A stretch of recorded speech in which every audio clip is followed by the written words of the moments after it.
Lagi wae ku lampune obrokan. Obrokan. Lagi wae ke ono sing grepe-grepe ora? Hah? Ora. Oh iki lanang dua. Siji loro, lanang loro iki. Oh. Lanang loro iki. Oh kok? Homo ora. Oh, ora. Ceweknya orang aku. Woi. Lagi wae iki grepe-grepe manuwe konsumu kok. Hah? Ora. Mangkal ning ndi? Mangkal sampean mangkalan ning ndi? Mangkale iku RRI ya? RRI. Bener. 15.000 jongke.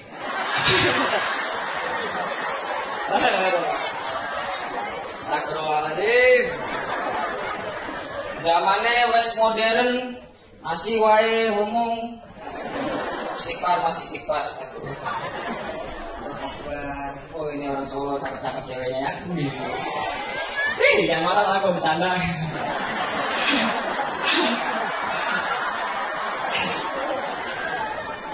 Oh, mbaknya ini bertiga datang ya?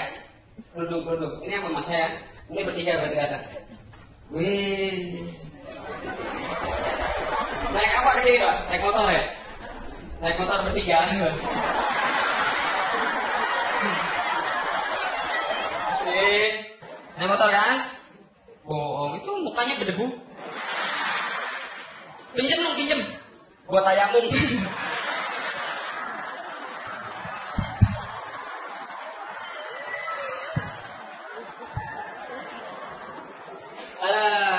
Naik apa? Motor 3. Naik apaan? Motor apa? Mio. Oh bukan, apa itu apa? Naik motor King. Itu cabe-cabe naik motor King. Duduk bertiga gitu. Motor penjahat aja. Mbaknya ini yang nyetir, sampingnya di belakang, satu lagi di tangki. Tapi pakai jilbab, kimcil syariah.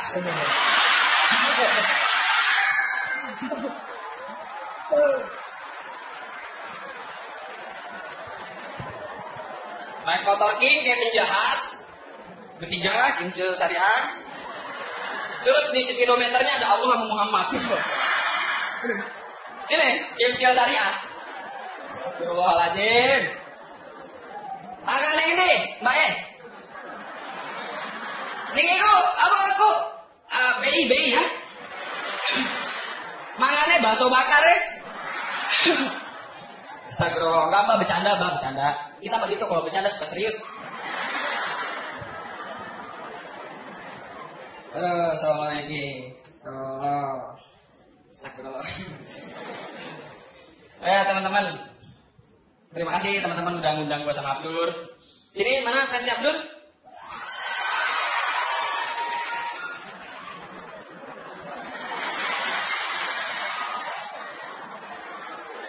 Nggak tahu aja si Abdur ini asli kayak gimana.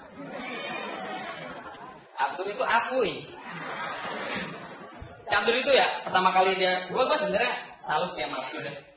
Dia tuh orang kampung kan ya. Ya kan?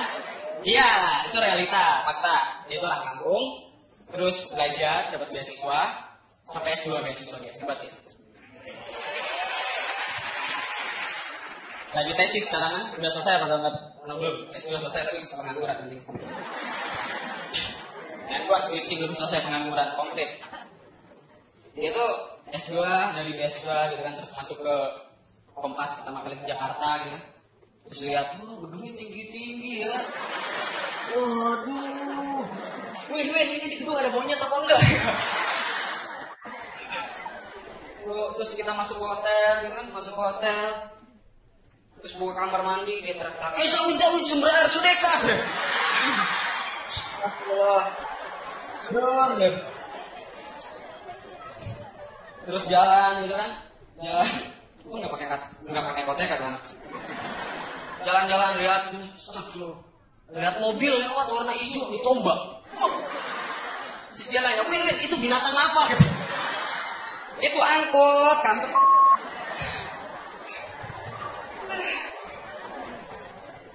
Dia nyari ini di Jakarta. Win, di hutan apa? Di Jakarta ada hutan nggak? Apa ini bang? Mau nyari ulet sagu.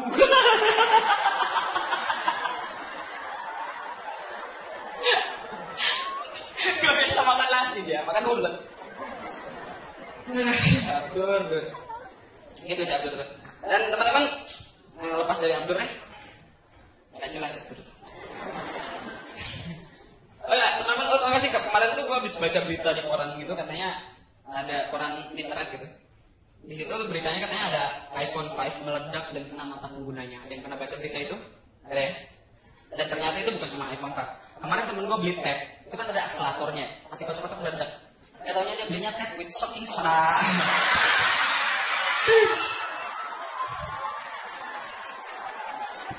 Ya teman-teman, perkenalkan nama gue Zawin.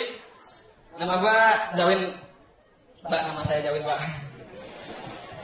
Kimcil.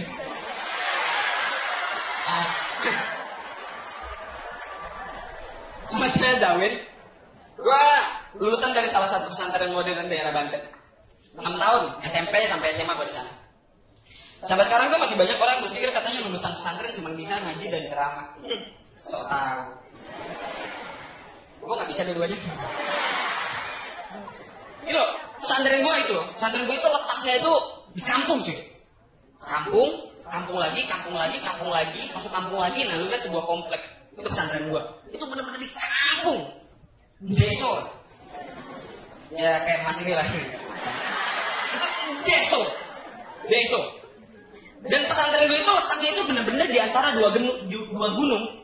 Jadi gunung pesantren, Gunung Jibas, Gunung Jaya kalau masalah namanya. Itu di tengah-tengah itu pesantren gue. Jadi benar-benar di lembah gitu, gunung-gunung pesantren. Jadi kalau misalnya mau lihat pesantren gue tuh gampang, tinggal tarik telunjuk lu terus begini.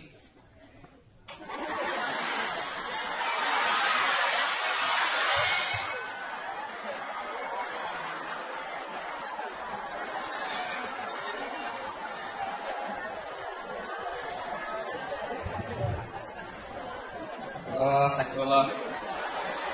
Pak, boleh lihat pesantren saya, Pak? Salah.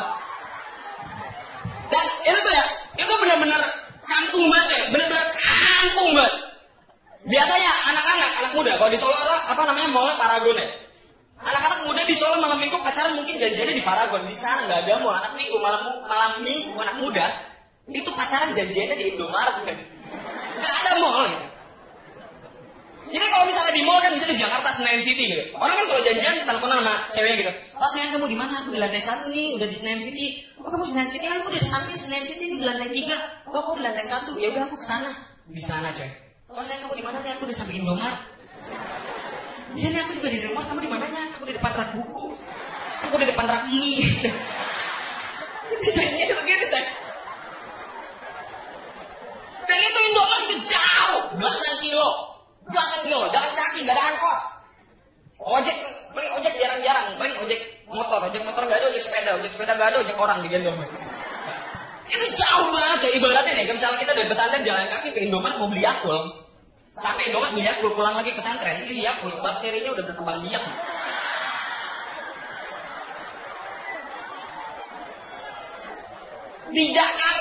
Di Jakarta prinsipnya itu, di mana ada Alfamart, di situ ada Indomaret, ya kan? Di sana nih, di mana ada Alfamart? Hah? Di mana? Di mana? Gak ada. Indomaret lah. Dan itu sakitnya tuh bener-bener di hutan, di kampung, dan itu serem banget, banyak suara-suara setan kayak gitu banget. Makanya kita di sana tuh nggak pernah nonton film horor kan. Jadi kita setiap hari nonton horornya live. Kan. Orang nonton film horor, pocongnya keluar dia teriak, pocong! Kita main nonton film horor pas pocongnya keluar, pocongnya di belakang kamar mandi kali, udah main film aja lo kan. Itu bayang banget suara-suara setan kayak itu tuh kita udah kayak biasa aja gitu, kayak ada suara kuntilanak nangis, ada yang pernah dengar suara kuntilanak nangis kayak gitu.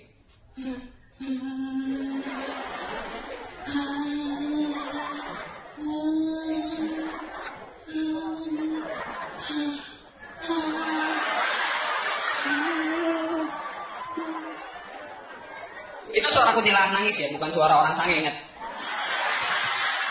Ingat. Juga suara orang di pasar sedang bertransaksi kayak.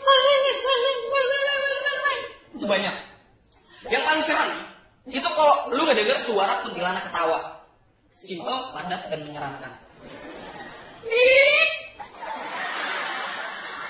Anjir, lu bisa ketawa sekarang ngedenger kayak gini, tapi kalau lu ngedenger langsung lari lu ngabit tuh. Lari beneran lo, sambil kencing di celana orang. Jadi dengan suara setan, dia lari. Terus kencing, mana celana?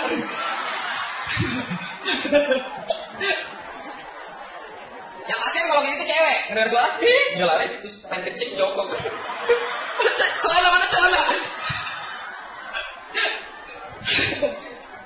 Itu beneran gua dengar suara kayak gitu itu beneran, serius. Dan itu nggak terlalu serem. Ada lagi yang lebih serem. Itu nggak terlalu serem, kalah serem karena si setannya itu ngomong dan ya udah ngomong ke siapa aja, bener nggak kepada individu. Jadi ibaratnya gua ngomong dengerin, kalau nggak mau dengerin ya udah tutup kuping, udah selesai masalah. Tapi lebih serem lagi kalau misalnya lu mendengar suara setan dan itu ngomong langsung kepada individu. Gua pernah dulu itu kita kan gedungnya banyak, pesantren gua nih ada 7 sampai 8 gedung hektaran pesantren kita. Dan setiap malam itu ada yang jaga ronda. Satu gedung 4 orang. Gue lagi jaga ronda nih, dapet jatah jaga ronda di gedung yang paling pojok. Terus ada temen gue satu lagi bersihin kamar mandi. Gue pengen ngerokok. Malam-malam kan langsung rokoknya. Kita mau tinggal ini juga gak enak karena rokoknya juga rokok dia gitu. Terus kita tunggu, tapi gak sampai-sampai. Namanya Silo. Terus gue samperin kan. Entah kenapa pada saat itu gue berani. Gue samperin lewat belakang. Itu gelap banget. Gue jalan, terus lewat gedung pertama. Gue teriak sama dia, Silo! Lantai 2 ada suara. Gue cuekin karena gue mikir di lantai 2 lagi ada yang gadang. Gue jalan lagi, Silo! Itu gitu terus. Silo! Itu gue cuekin kan. Gue jalan sampai ke depan gedung, depan kamar mandi. Gue gak berani masuk karena terlalu serem gelap. Gue panggil aja teriakin, Silo! Gak nyaut-nyaut, akhirnya gue balik lagi. Pas di tempat yang tadi tiba-tiba ada suara. Katanya dari Silo.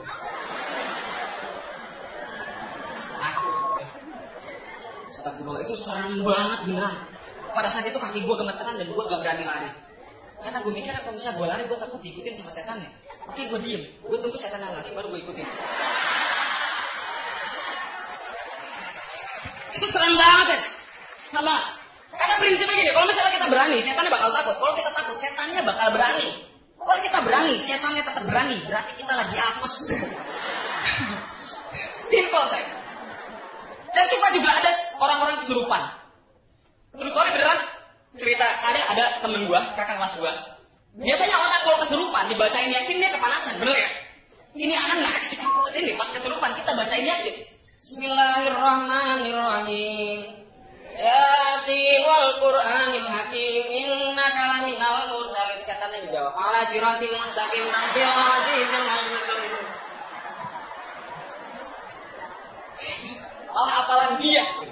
Setannya syariah. Itu kita baca Yasin selesai. Terus setelahnya kita baca Al-Waqi'ah. Bismillahirrahmanirrahim. Idza waqa'atil waqi'ah laysa liwaqa'iha kadhiba khafidun rafi'ah. Itu setannya diam. Gak hafal dia. Selesai baca Al-Waqi'ah, Sadaqallahul azim. Tiba-tiba setan menang. Salah. Tajwidnya salah. kesurupan setan Pak Kiai. Astagfirullahaladzim. Itu beneran cek. Ada orang kesurupan gitu pas lagi dibacain Yasin dia teriak, udah apal. Ini harus gue bacain apa cek udah kayak gini. Bacain Injil. Ntar bacain Yasin Injil dia teriak, aku Muslim. Harus apa cek kalau udah kayak gini.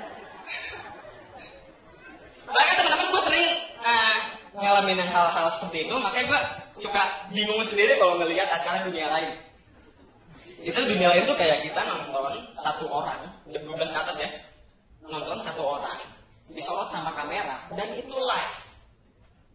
Tontonan kurang bodoh apa lagi? Satu orang nonton, kita cuma nontonin satu orang secara live dan dia komentarin hal sekitar. Gelap, udah, cuman itu di TV gitu kan kiri.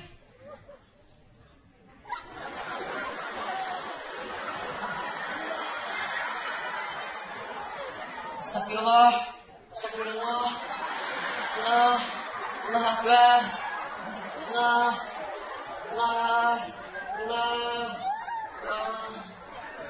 Allah Samad.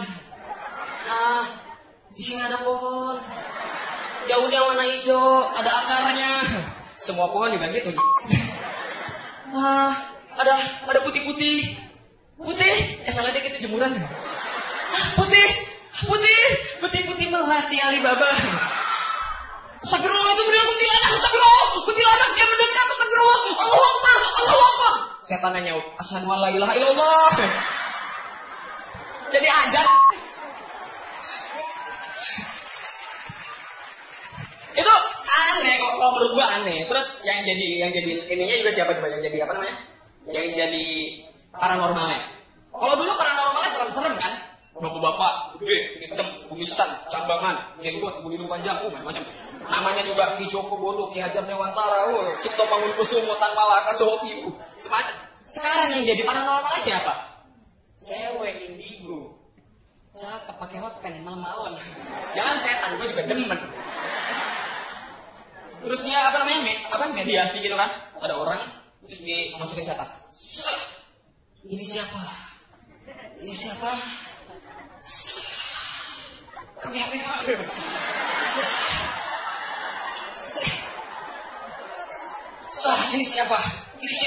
Setan nyaut. Budi dari Palembang, Mbak. Passwordnya Budi, let's make love. Ya 2 juta rupiah. Lagi ya? Jujur, gue percaya sama setan. Itu jelas. Kenal jinati wana sobat sisi sudurina. Cuman gue kurang percaya sama konsep kesurupan. Masalahnya gini, setiap ada acara dunia lain atau gue lihat secara live di pesantren gue, dunia lain kita ambil contohnya biar kita semua tahu. Dunia lain, setiap ada acara dunia lain, acaranya misalnya di Solo, diambil orang Solo sebagai mediator. Terus si setan dimasukin ke orang Solo, setan Solo. Terus tiba-tiba dia ngomong bahasa Jawa. Ya wajar, kesurupan orang Solo ya bisa di bahasa Jawa. Benar? Ya kan? Kecuali orang Sunda masukin ke Jawa, tiba-tiba dia ngomong bahasa Jawa, percaya lu kesurupan. Atau kalau mau nggak repot, ambil bule, suruh kesurupan. Sini ada yang pernah lihat bule kesurupan setan Jawa? Terus bule tiba-tiba ngomong bahasa Jawa gitu, nggak ada kan? Atau, what's going on here? Nggak ada. Atau kalau mau simpel lagi, ambil orang Sunda atau Jawa, kita bawa ke Flores, masuk kerasukan setan Flores, tiba-tiba dia ngomong, ada mama saya nih, mama saya sange. Nggak ada. Kesurupan tuh kurang percaya banget kesurupan jujur. Dan itu setan ya. Dan teman-teman, gue kesini biasanya naik kereta. Jujur stand up komedi berubah hidup gue, alhamdulillah. Gue sekarang setelah itu stand up komedi gue bisa naik pesawat. Asik naik pesawat udah terharu. Mbak-mbaknya yang bertiga suka naik pesawat. Naiknya bertiga di atas pesawat. Sama aja mental kincil.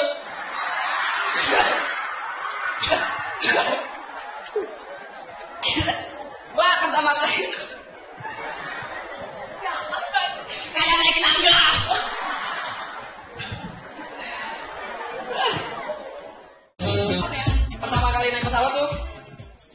Gue kan gak tahu aturan-aturannya kan, naik pesawat, itu gue belum. Gue naik pesawat terus kita kan masuk kayak metal detector gitu kan, terus tiba-tiba suara. Kenapa mas? Itu bawa kunci lah, gue bingung kenapa nggak boleh bawa kunci, terus dilanjutin, itu kunci Inggris ya. Gue lupa bawa kunci Inggris pada saat itu. Ya gue mikirnya kan kali aja gitu pesawatnya mau di tengah jalan bisa gue benerin gitu kan. Ya kan? Businya tiup. Dan itu pertama kali naik pesawat tuh Parno, gue bener Parno. Lagi naik pesawat gitu kan. Bu, kita terbang. Ya. Terus turbulence kan kalau misalnya pesawat nabrak awan itu kan diterek. Terus gue tanya, gue panik kan Parno. Gue tanya si Mbak pramugarinya itu, Mbak, ini kok pesawatnya ditergetar? Terus mbaknya santai banget. Enggak mas, tadi ada gajlugan. Ada gajlugan coy ini polisi. Sekarang bukan polisi tidur dong, polisi ngambang ya. Terus pas pesawat turun, itu kan kita turun semuanya dan pramugari ada di pintu kan. Terus bilang, selamat jalan, selamat jalan, selamat jalan, selamat jalan, selamat jalan, selamat jalan, selamat jalan.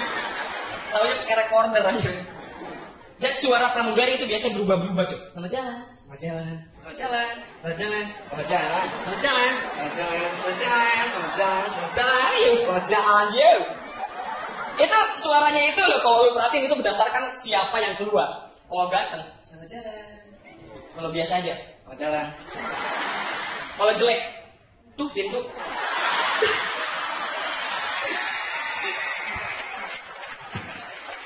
Tapi kadang-kadang juga gue suka naik kereta. Kadang-kadang, kalau misalnya kayak ke Solo gini kan deket naik kereta gue. Kalau naik kereta itu ya paling gak enak itu kalau misalnya kita duduk di samping ibu-ibu. Mana ibu-ibu ada di sini, harap ngaku. Di samping ibu-ibu itu selalu pertanyaannya sama. Adek mau kemana? Kuliah apa kerja? Pasti kan? Adek mau kemana? Ke Solo bu. Oh ke Solo. Kuliah apa kerja? Kuliah bu, kerja. Kuliah di mana? Di UIN. Oh di UIN ya ada tuh teman ibu tuh, ya, temannya teman ibu tuh siapa di UIN? Ada itu benar siapa ya namanya? Ada tuh di UIN itu ada benar temannya teman ibu tuh siapa namanya? Ada kok nggak namanya siapa? Ya nggak tahu. Nggak tahu. Dikata anakku yang cuma 10 orang. Oh iya iya maaf deh iya dia nggak tahu ya. Aduh siapa ya namanya siapa ya? Irfan. Nggak tahu Irfan ya, nggak tahu bu, nggak tahu Irfan ya. Aduh, kalau ini Jokowi kenal ya, itu Pak Presiden. Oh iya maaf, kenal ya Pak Jokowi ya. Kalau ini Budi dari Palembang kenal. Sih. Pertanyaan, adek mau kemana itu akan selalu dilontarkan kalau lu duduk di samping ibu-ibu, bener kan? Pasti itu. Mudu nandi. Pertama kali ke Jawa kok kayak gitu. Apa tuh artinya? 15.000 jumping. Itu pasti ibu-ibu itu akan selalu bertanya itu. Adek mau kemana? Ini gue takut ibu-ibu saking keseringannya bertanya seperti ini. Gue naik pesawat jurusan Solo, ibu-ibu tetap nanya kayak gitu. Adek mau kemana? Oh ini pesawat ke Solo bu. Gak mungkin saya turun tengah jalan bu. Ibu-ibunya teriak. Sotoy. Ini saya mau turun. Ibu. Balik lagi ke cerita pesantren gue ya. Di sini ada anak SMA ya, kuliah atau SMA biasanya suka banyak bullying senioritas. Sekarang di pesantren itu kental banget senioritasnya. Ada yang pernah lihat STPDN, gue kulit, gue mengalami lebih parah dari itu. Itu sering banget gue disuruh ngambil nasi, tapi pakai jatah gue. Jadi misalnya siang, Win, ambil nasi. Itu lauknya pakai jatah gua. Jadi pada saat itu gua nggak makan lauk nasinya aja sama kuah. Itu beneran. Saking seringnya, gua kesel. Dulu nggak makan siang di pesantren tuh gila. Makan itu sebelum gua ambil itu kasih lauk, gua ludahin dulu. Gua ada kali.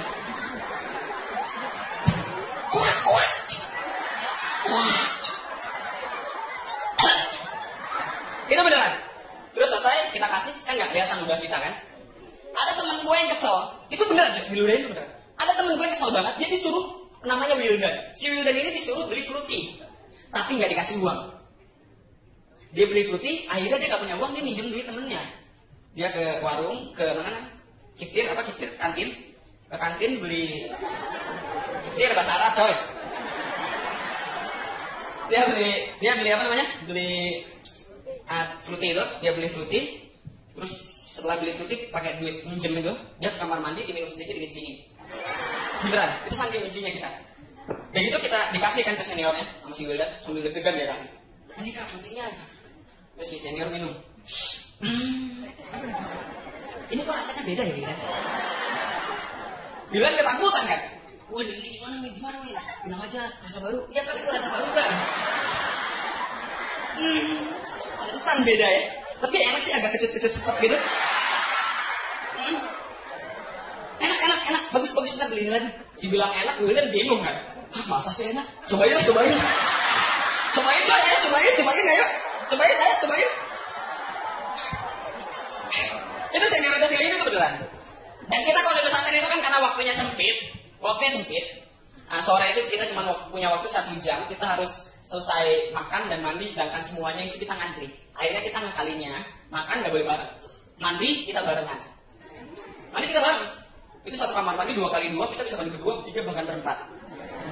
Dan itu telanjang coy. Itu telanjang bulat kita. Beneran telanjang bulat. Awalnya sih,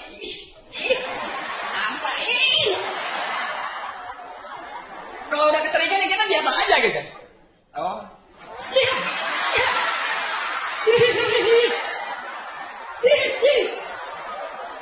Itu saking seringnya udah kita biasa aja gitu. Awal pertama kali mandi pakai sarung, pakai kain gitu kan. Lama-lama kita biasa aja pakai celana dalam aja. Dilepas. Celana dalam doang. Lama-lama kita biasa aja celana dalam lepas. Lama-lama titiknya lepas. Itu kita biasa aja. Dan biasanya karena kamar mandinya terlalu sempit 4 orang untuk 2x2, itu biasanya 3 orang mandi, 1 orang berak. Kalau nggak muat. Itu pasti. Yang mandi enak, yang berak coy kasihan. Dia berak gini kan. Terus kena cipratan air, kena sabun kena sampo udah dia selesai berak nggak usah mandi lagi. Yang mandi enak, dia tuh mau mandi berdiri semua dan lihat tatakan muka. Yang berak coy jongkok, liatin orang berdiri, liatin matanya. Enak. Ngeliat. Wih, gede. Wih, kecil. Wih, kok nggak ada? Oh, cewek. Itu kita, gue dari kelas 1 SMP, sumpah. Dari kelas 1 SMP sampai kelas 6, 3 SMA, itu gue mandi bareng terus. Gue sampai tahu perkembangan titik gue dari segede gini, sampai segede gini. Titik teman gue tahu semuanya. Tahu. Itu saking seringnya kita mandi bareng, coy. Akrab kita. Kita mandi bareng itu tapi kita sabunan ya, tapi nggak saling sabunin juga. Satu hal yang paling kita takutkan ketika mandi bareng adalah ketika ada satu anak yang ngaceng.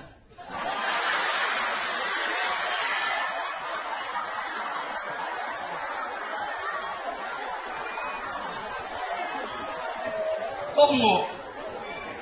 Anak-anak suka ada yang ngomong. Dan teman-teman, jujur gue lulusan pesantren dan kadang-kadang gue suka ngedengar celintingan-celintingan teman-teman gue bilang ada lulusan pesantren agak jelas. Lihat aja buktinya teman gue lulusan pesantren tapi dia mabok-mabokan. Ada kan bilang kayak gitu. Sering gue kayak gitu. Jadi loh teman-teman, kita kan nggak bisa menyimpulkan sesuatu yang sangat besar hanya dengan ngambil satu sampel. Itu sama aja kayak gara-gara saya tes tinta, aduh air sekali. Gara-gara saya pelalat, rusak susu gelas. Gara-gara satu anak boker di depan kali bubar sama pulang lagi. Ya maksud gue gini loh. Anak pesantren ada yang mabok ada yang pesantren yang mabok ada. Tapi ya, gini loh, sebagus apapun pohon, pasti ada satu buah yang busuk atau lebih. Minoritas itu akan jatuh yang busuk itu dan selalu dilihat. Dan yang bagus ada di atas dan nggak pernah kelihatan karena ketutupan daun. Gue pengen bilang lulusan pesantren ada yang mabok, ada. Temen gue nih Silo mabok. Nonton dia sekarang. Silo mabok, Silo. Dia bilang enggak backstage. Lulusan pesantren ada yang mabok, ada. Tapi maboknya juga beda gitu. Kalau anak non pesantren dia mabok, dia rusuh, dia sembarangan ngomong. Kalau anak pesantren dia kalau mabok dia nggak rusuh, dia nggak sembarangan ngomong. Dia sembarangan baca Quran. Jadi anak pesantren kalau mabok baca Qurannya gini. Iya, Mbak. Toko dibungkus anduka. Dan bacanya dalam gereja. Selesai baca pendetanya ngomong Allah. Nah ini yang mabok siapa?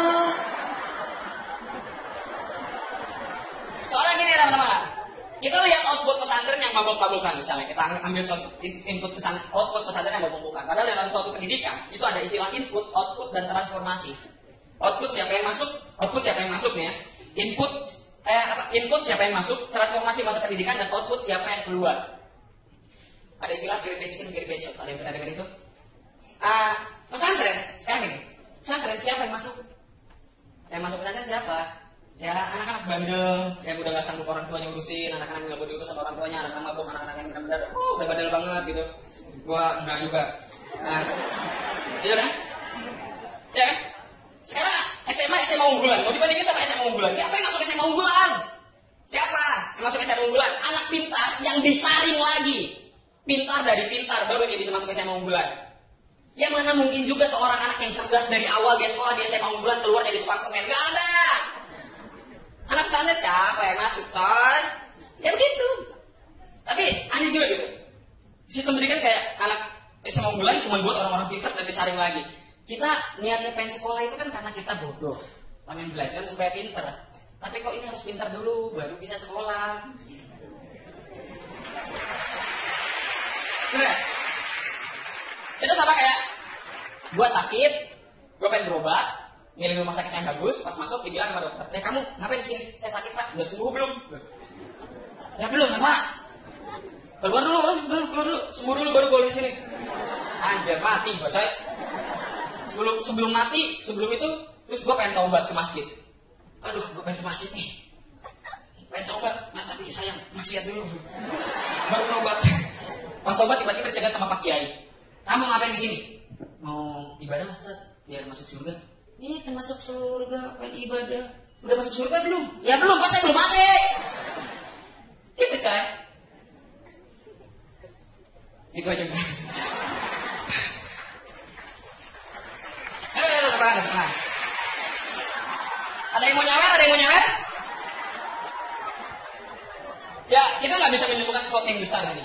Dan begini teman-teman, gue lulusan pesantren dan teman-teman bisa lihat sendiri, gue nggak pakai peci, gue nggak pakai koko, dan gue nggak pakai sarung. Karena sebenarnya Islam tidak menilai seseorang dari bagaimana cara seseorang berpakaian, tapi dari bagaimana cara seseorang bersikap. Nah, yang maksud gue ini. Ya percuma lu pakai peci koko sarung, tapi giram pas lagi naik motor nggak pakai helm, malah pakai peci, terobos lampu merah, ditilang sama polisi, marah-marah. Naik ke peci nggak pakai helm, terobos lampu merah, ditilang sama polisi gitu. Apa? Mungkin? Mana kesana? Ini tanah Allah. Ini tanah Allah.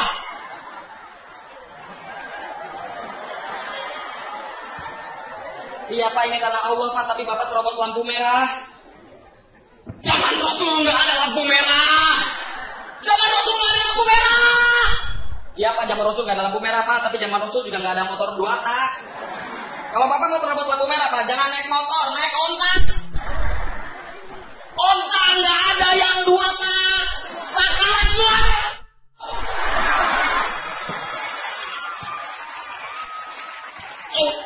Aku. Go. Aku. 15.000 joget.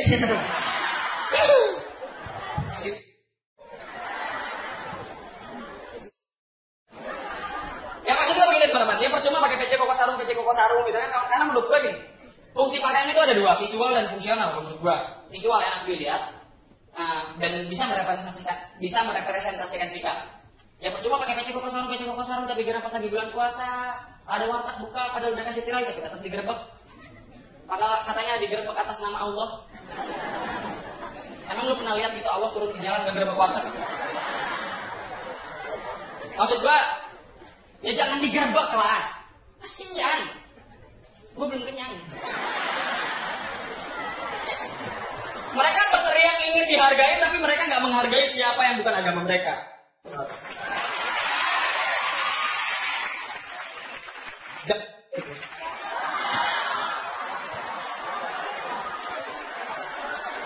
Oh di Indonesia bukan Islam doang. JHL.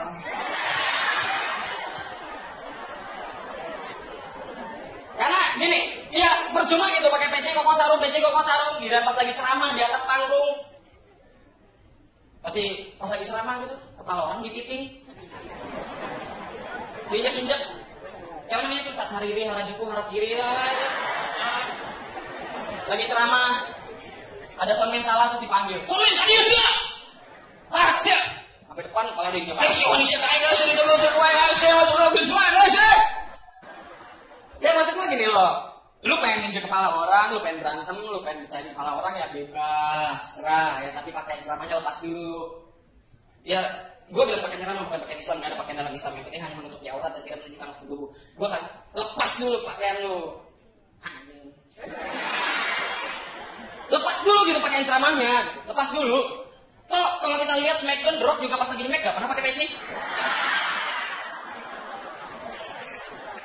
Ya, Stone Cold pas lagi nge-make gak pernah pakai sarung coy. Repot soalnya ngangkat dulu baru nendang. Oh ya. Rapiin lagi. Wah, kan. Karena menurut gue ini loh, orang yang kepalanya diikat sama sorban, tapi kelakuannya enggak, itu bukan manusia. Itu piccolo. Terima kasih, Mas Dawin.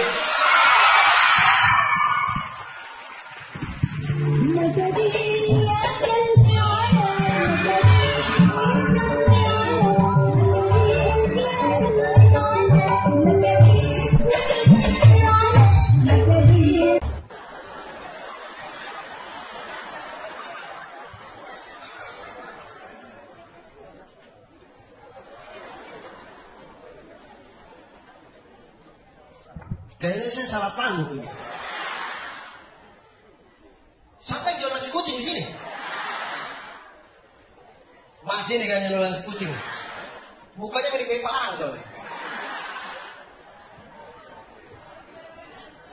Terima kasih banyak. Terima kasih banyak.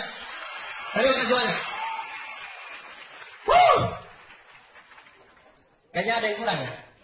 Asik. Jangan dijos. Ada Zawin Ranger di sini? Zawin Ranger? Wah.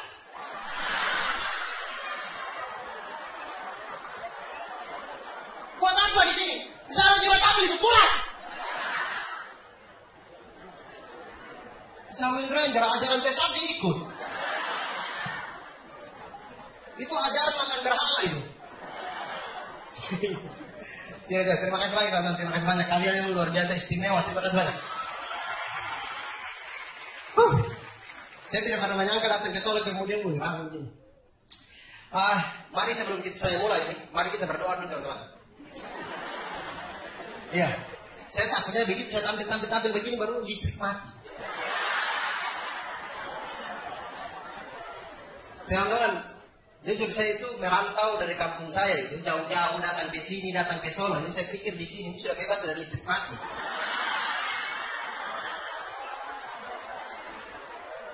Ternyata masih sama saja. Aduh, mama sayang ini.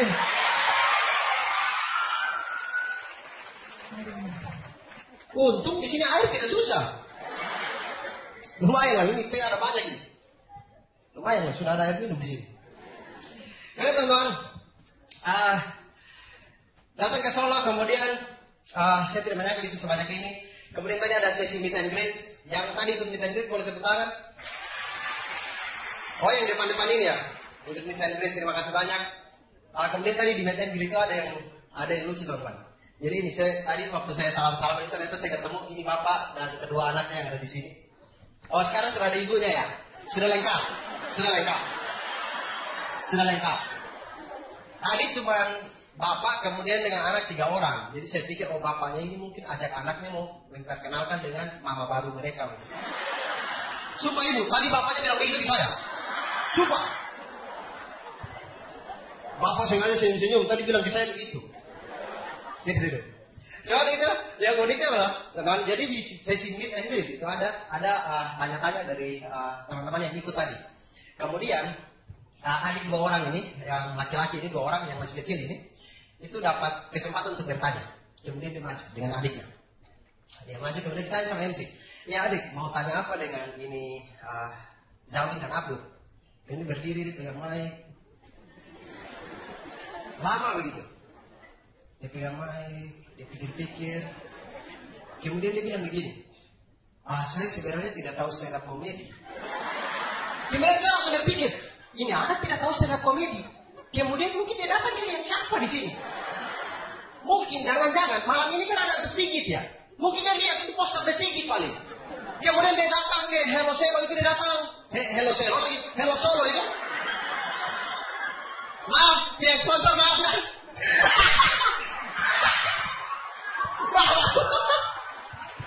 Hello Solo. Wadah, itu tuh. Halo Solo. Halo Solo, apa Halo Solo? Sudah ganti Telkom saya sudah. Lebih familiar. Datang ke Halo Solo itu. Jadi mungkin dia lihat poster The Sigit begitu. Jadi mungkin dia aja dia punya bapak ayo mari kita ke Halo Solo, ada kita nyuruh The Sigit. Kemudian dia datang, dia lihat saya dan jauh di depan. The Sigit kok cuma 2 orang. Bapak, sudah begitu jelek lagi mereka berdua. Perasaan di poster itu ganteng. Ayo bapak pulang saja. Tapi bapaknya tidak mau pulang. Anak jangan pulang. Bapak sudah pesan roti bakar itu. Rugi. Akhirnya makan roti bakar baru mereka pulang. Itu kasih pertanyaan itu dia bingung. Ini mungkin dia mau kasih pertanyaan sudah mengeluarkan album ke berapa begitu. Iya, untungnya dia itu dapat pertanyaan di sesi yang paling terakhir. Jadi mungkin dia sudah belajar dari penanya sebelumnya. Jadi mungkin penanya pertama datang, kemudian bertanya begitu, motivasi apa dan selama ini dalam stand up komedi? Itu yang lebih sana. Oh, stand up komedi. Wih, berarti pertanyaan album keberapa tidak bisa. Akhirnya masuk ke depan dan mengaku jujur gitu, saya tidak tahu stand up komedi. Malam ini sudah sadar lagi. Ini kami stand up komedi, bukan tidak lihat, tidak ada gitar, tidak ada. Drum tahu tidak ada, drum tidak ada. Tidak ada. Baik teman-teman, terima kasih banyak. Solo luar biasa. Ini saya kali kedua datang ke Solo. Saya pertama kali datang ke Solo itu ke Tawangmangu. Ya, dingin ya di sana masa kalau di Malang itu di Batu begitu, dingin di sana. Di Tawangmangu kemudian tahu kerjaan saya apa di Tawangmangu? Di Grojogan sih namanya. Grojogan itu tangga ya. Apa? Oh, sumber air. Oh, iya sumber air. Oh, air terjun. Oh, kalau di Malang namanya coban. Namanya coban, ada coban rondo, coban pelangi, itu coban artinya air terjun. Di sini namanya Grojogan ya. Saya pikir itu tangga. Sumpah, pertama kali saya ke Tawangmangu, saya bilang Grojogan saya berarti tangga. Karena memang bukit air terjunnya itu kan tangga banyak sekali kan.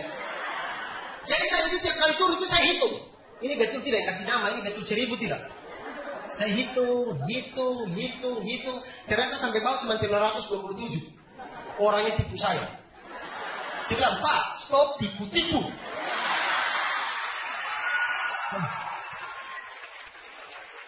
Tidak 1000 ternyata. Dan kemudian teman-teman, Zawin tadi itu. Jadi gitu loh. Kalian ini apa tidak? Maksudnya penasaran tidak kenapa Zawin tadi pakai lagu Magadir? Kalian merasa surprise tidak dia pakai Zawin ini tidak tahu kalau lagunya Magadir? Sumpah. Jadi ceritanya begini. Kami berdua diundang, tapi yang dihubungi oleh panitia itu adalah saya.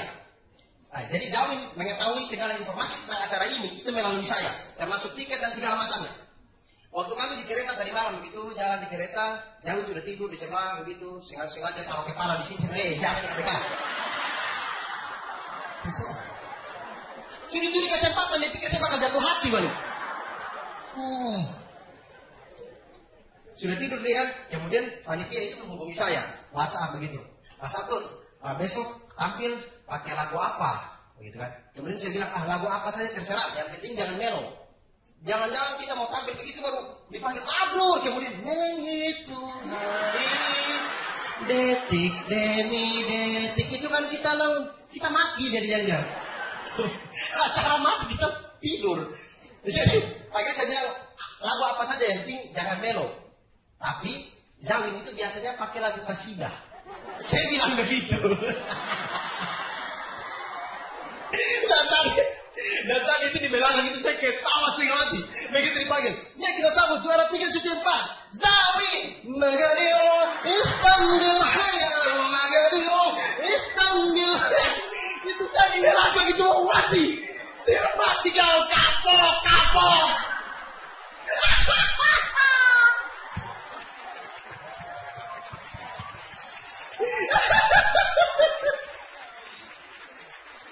Tapi kena batunya. Kapok dia. Siapa suruh mau ujikan orang dengan juara 2.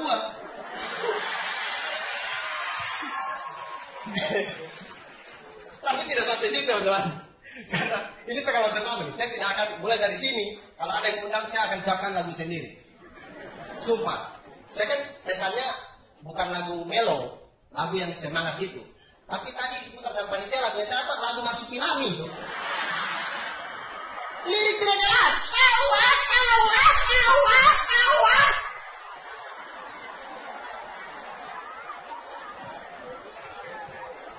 Nggak tahu bayangkan. Saya waktu di belakang itu, dititip pesan sama panitia begini.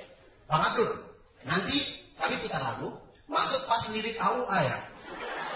Saya bilang, oh oke. Oke. Tiba-tiba waktu diputar lagu, dari awal itu lagu sudah AUA. AUA. Coba. Panitianya pakai tangan saya lagi. Sabar, belum AUA. Ini pada sadar dikasih AUA. Bukan AUA yang ini, AUA yang harokat itu kalau harokat begitu. Emosi. Coba ini panitia ini gila-gila. Saya itu ajak lagi. Ejek saya itu anak-anak desa begitu. Ejek saya anak kampungan apa. Memang betul saya dari desa teman-teman. Betul saya dari desa. Tapi teman-teman sebenarnya dibandingkan saya dan Zawin itu boleh jasanya tinggal di kota. Iya. Boleh jasanya tinggal di kota. Tapi jiwa dan otaknya itu otak manusia purba itu. Sumpah. Karena saya bukan rahasia di Zawin ya. Selepas suci 4 waktu itu, saya kan tinggal di Bogor. Saya kuliah di Malang. Walaupun memang saya dari desa, tapi paling tidak tiap Idul Fitri, tiap Ramadan itu saya kalau pulang kampung, itu saya naik pesawat. Zawin, jangan wek-wek, itu pesawatnya murah saja gitu. Saya bergantungan di ban begitu biar dapat gratis. Oh, biar di sini saja, lompat begitu. Begitu kerjaan saya. Zawin, rumahnya di Bogor.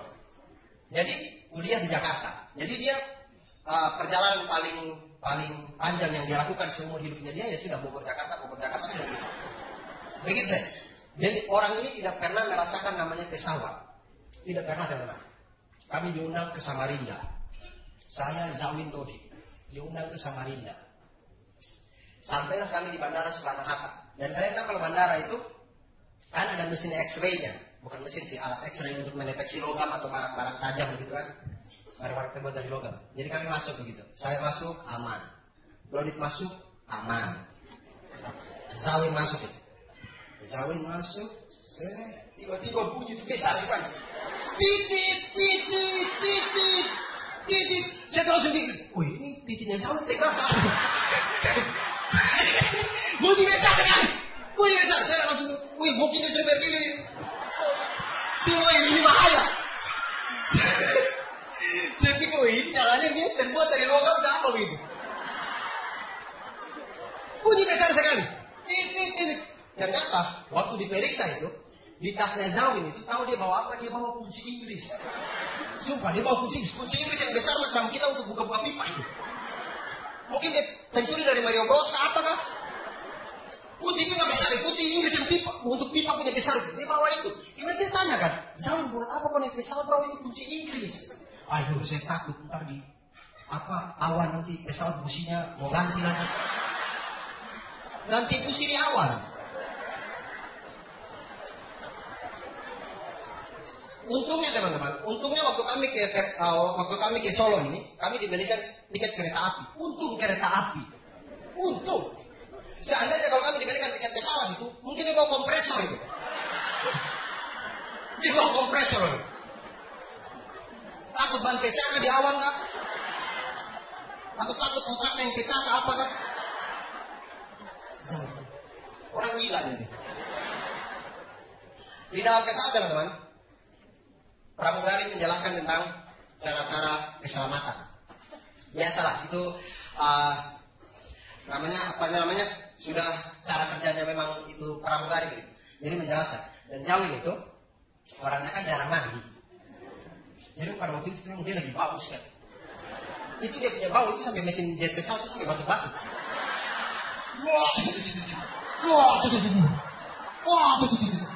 Batuk, cuma batuk.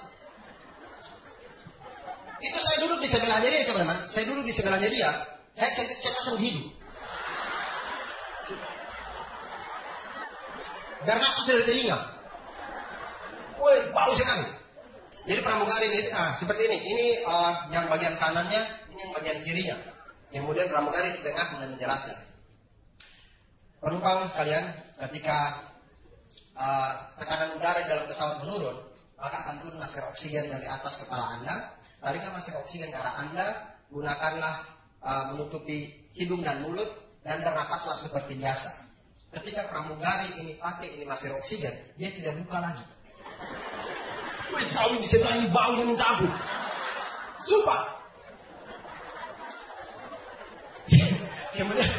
Kemudian dia menjelaskan lagi. Masih pakai masker oksigen, dia menjelaskan jadi suara hidung begitu. Pesawat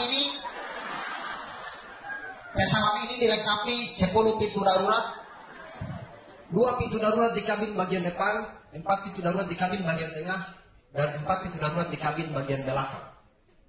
Kemudian dia jauh. Mas. Iya saya. Iya kamu yang anak pesantren muka setan ini. Di sebelah itu pintu darurat. Buka, loncat.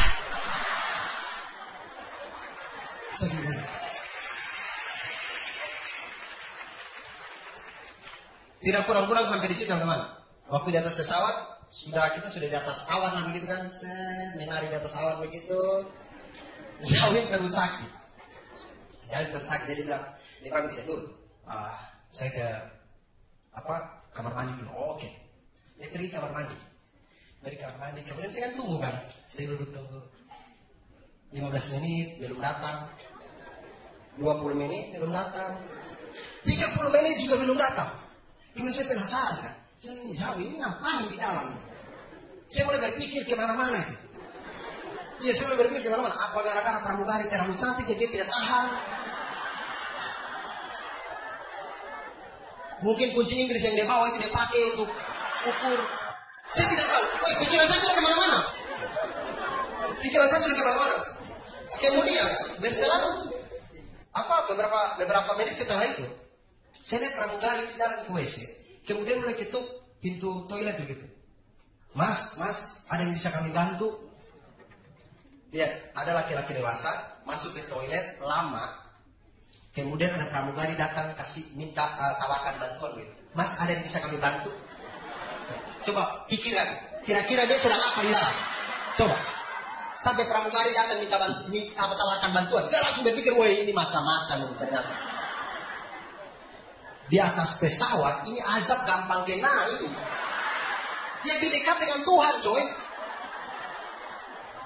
Kita di bumi mungkin Tuhan masih agak jauh begitu kan ya.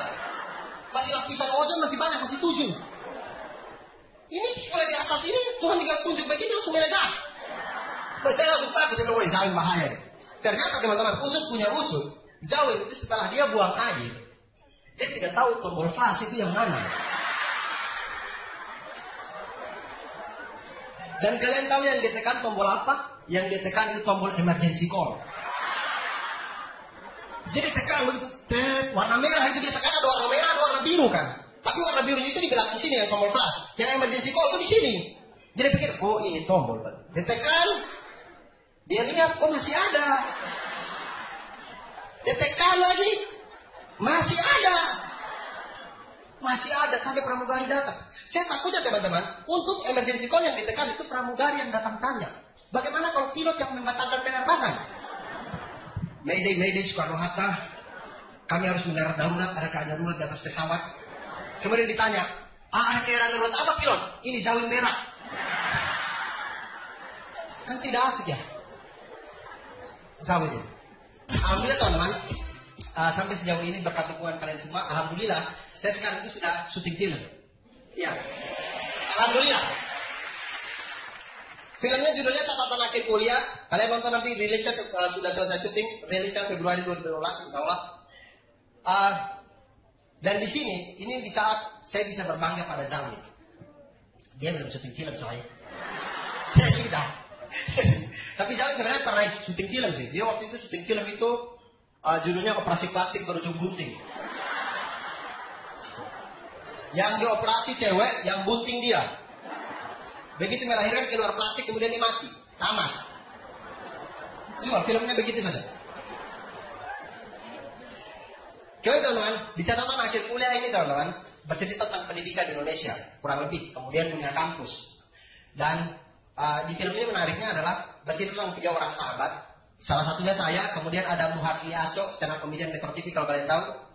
Muhardi Aco, kemudian yang satu lagi Ajun Berwira, yang biasa main di FTV. Ditakai nama kata saya yang main di dunia main. Jadi, cuman saya yang orang baru di situ. Jadi waktu press conference film ini teman-teman, itu semua pemain datang, sutradara, produser, kemudian wartawan itu banyak sekali. Banyak sekali. Itu kami seperti tersangka kasus korupsi. Saya. Untuk Abraham sama tidak datang. Kami tersangka kasus korupsi. Kemudian di situ ada sesi pertanyaan dari wartawan gitu. Kemudian wartawan mulai tanya, Bang Aco, ini sudah film keberapa? Aco jawab 4. Kemudian ditanya lagi ke Ajun Perwira, Ajun, ini sudah film keberapa? Wah, sudah tidak terhitung. Kemudian ke saya gitu, Abdul, kenapa main film?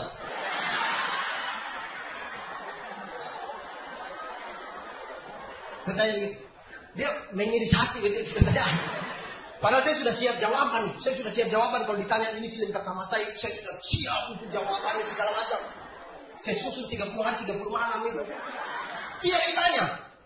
Berikutnya lagi pertanyaan berikutnya ditanya, Aco, kesulitan dalam bermain peran ini apa? Kesulitannya saya kembali ke dunia kuliah gitu. Kemudian Ajun juga begitu. Kesulitannya perannya apa? Ya sama saya juga kesulitan karena harus kembali ke dunia kuliah. Abdul, kesulitan hidup di Jakarta apa?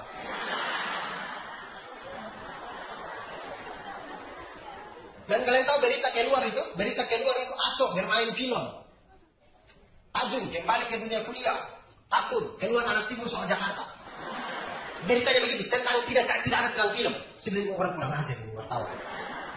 Tunggu saya ketemu dia lagi. Kemudian teman-teman, apalagi di lokasi syuting teman-teman. Di lokasi syuting itu kita di perkampungan Bogor. Jadi waktu itu ramai sekali penduduk-penduduk yang datang nonton syutingnya begitu.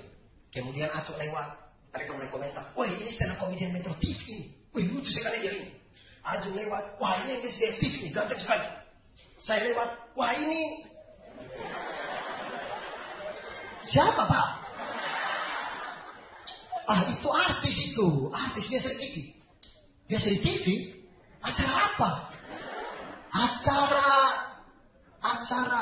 Kayaknya dia tukang genset kayaknya. Bukan artis. Sakit hati dan kemudian ada ibu-ibu. Entah kenapa di setiap kampung gitu. Kalian selidikilah di kelurahan kalian. Di setiap RT bahkan. Itu selalu ada ibu-ibu yang so tahu. Selalu ada. Ini spesies ini memang. Spesies ini memang menyebar kemana-mana begitu. Jadi di kampung ini juga ada ibu-ibu yang sok tahu begitu. Jadi waktu kami sedang syuting begitu, dia datang mendekat ke saya, dia tanya, Mas, ini film judulnya apa? Bu, ini film tentang catatan akhir kuliah. Oh, begitu saya jawab itu, ada bapak-bapak yang datang. Kemudian tanya ke saya, Mas, ini film judulnya apa ya? Saya belum jawab, ibu ini sudah jawab. Mas tenang, bapak ini tidak gaul memang. Pak, ini biasa, ini film tentang anak muda, catatan akhirat. Catatan akhirat. Catatan akhirat. Masalahnya kan catatan akhir kuliah itu kan diambil dari buku dengan judul yang sama, catatan akhir kuliah, karangan Maulana, sama-sama catatan akhir kuliah. Kalau catatan akhirat diambil dari buku mana? Rokib dan Atib kan? Itu adegannya apa kalau Rokib dan Atib begitu kerjanya dosa-dosa saja gitu kan? Paling sholat cuma 1 kali, coli 5 kali begitu. Adegannya begitu saja. Ibu memang. Dan alhamdulillah itu sudah selesai teman-teman. Dan alhamdulillah teman-teman, saya itu terjun di film yang menurut saya bagus begitu. Menurut saya karena berbicara tentang pendidikan di Indonesia. Dan menurut saya teman-teman, ini adalah PR dari Menteri Pendidikan kita yang baru. Menurut saya adalah pendidikan di Indonesia itu bagaimanapun harus dibangun pendidikan di Indonesia itu adalah pendidikan yang membuat orang belajar dengan sukarela, bukan belajar karena terpaksa. Harus dibuat seperti itu. Karena di timur teman-teman, musim belajar itu selalu bertentangan dengan musim ikan banyak. Apalagi di kampung saya, kampung nelayan itu, namanya kalau musim ikan banyak sudah tidak ada yang sekolah. Tidak ada, semua cari ikan. Jadi teman-teman tahu kan, laut di sana itu memang kaya soalnya. Laut di timur itu memang kaya karena masih bersih. Saking bersihnya itu teman-teman, jangan bandingkan dengan Ancol lah. Ancol itu kan, kalau kalian pernah ke Ancol, aku lihat-lihat di TV itu tipu semua. Tidak ada yang betul. Kalau kalian datang ke Ancol yang sebenarnya itu, teman-teman, itu air laut itu warnanya hitam saja. Hitam semua, macam Polinesia kita kasih pasir. Hitam begitu. Hitam, tidak bisa lihat ikan apa-apa, malah ada tikus got yang lari-lari. Sumpah di dermaga tikus got itu lari-lari. Kotor sekali, hitam. Malah saya lihat ada ubur-ubur itu berenang nafas satu-satu.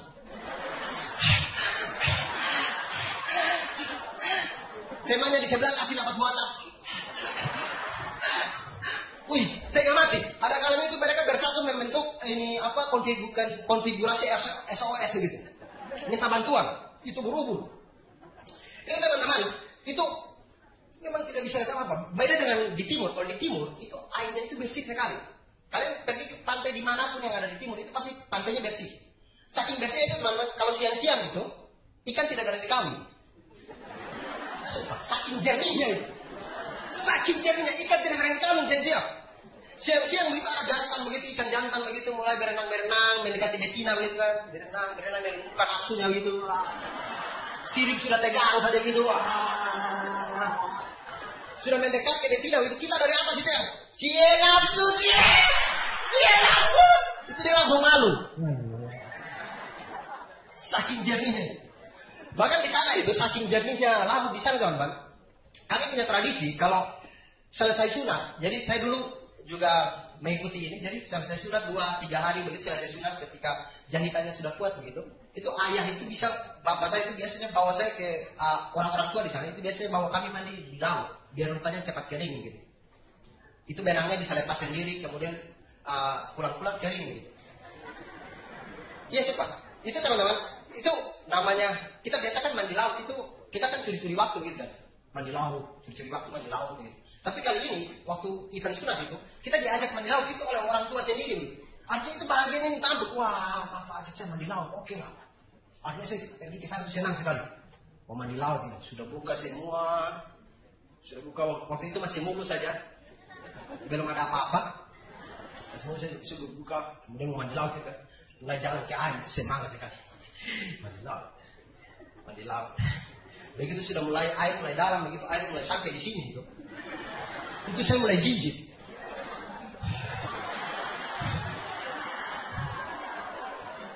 Macam tidak rela ini kesin baru rusak begitu. Teman-teman waktu itu tidak ada jaminan ini kesin baru awet begitu, tidak ada jaminan. Saya itu mulai takut begitu, ini pedis pasti. Mulai takut, mulai mata lihat kemana-mana, lihat bapak di belakang. Apa lihat di belakang? Kasih turun itu panjang. Iya bapak. Itu waktu kasih turun itu teman-teman, dia punya pedis itu, nasi kucing karet 2. Wih, pedis sekali itu tuh. Macam kalian tahu lintah kita kasih garam, mengkerut gitu. Aduh, pedisnya itu mama, pedis. Aduh.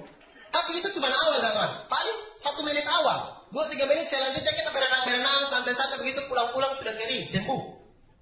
Ini tidak mungkin terjadi misalnya kalau misalkan pantai kita itu seperti pantai Ancol. Tidak mungkin terjadi teman-teman. Pantai hitam begitu. Kemudian bapak mulai ajak habis sunat mandi laut begitu. Mandi pulang-pulang hilang. Ubur-ubur makan. Hilang. Nah jadi musim sekolah di sana teman-teman selalu bertabrakan dengan musim cari ikan. Karena memang musim cari ikan kalau di sana itu pasti ikan lagi banyak, itu memang banyak sekali teman-teman. Banyak. Saking banyaknya itu kita baru dorong sampan ke laut, ikan sudah muncul. Om, tangkap saya saja om. Tangkap saya om. Om, tangkap saya. Itu temannya di sebelah tidak mau kalah. Om, jangan tangkap dia om. Dia ikan penyakitan. Saya saja om. Saya rajin olahraga. Olahraga? Olahraga apa kau? Saya tiap hari olahraga renang.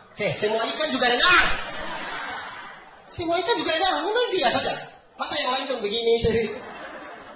Ada ikan yang lari di dasar laut tidak ada. Gimana jalan?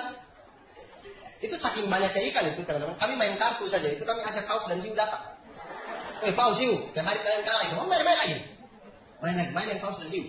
Dan itu teman-teman, kucing di sana itu kalau pada musim ikan, itu kucing itu kalau dikasih ikan dia tidak mau. Bos, tiap hari makan ikan sudah tidak level. Sekali-sekali KFC lah, KFC. Kucing di sana itu KFC. KFC tidak ada padahal. Banyak kucingnya telepon sendiri begitu 14022 begitu telepon. Halo mas, mau pesan apa? Meong. Kucing gila. Ini teman-teman, karena musim ikan selalu bertabrakan dengan musim belajar, itu guru-guru di sana juga sudah tahu begitu. Guru-guru di sana juga sudah tahu. Bapak guru kalau masuk kelas itu dia sudah tahu karena sedang musim ikan begitu. Yang dia absen itu cuman murid-murid yang laki-laki, murid-murid yang perempuan gitu. Karena yang laki-laki pasti dia sudah tahu, dia pasti cari ikan bantu orang tua gitu. Dia mulai di depan kelas.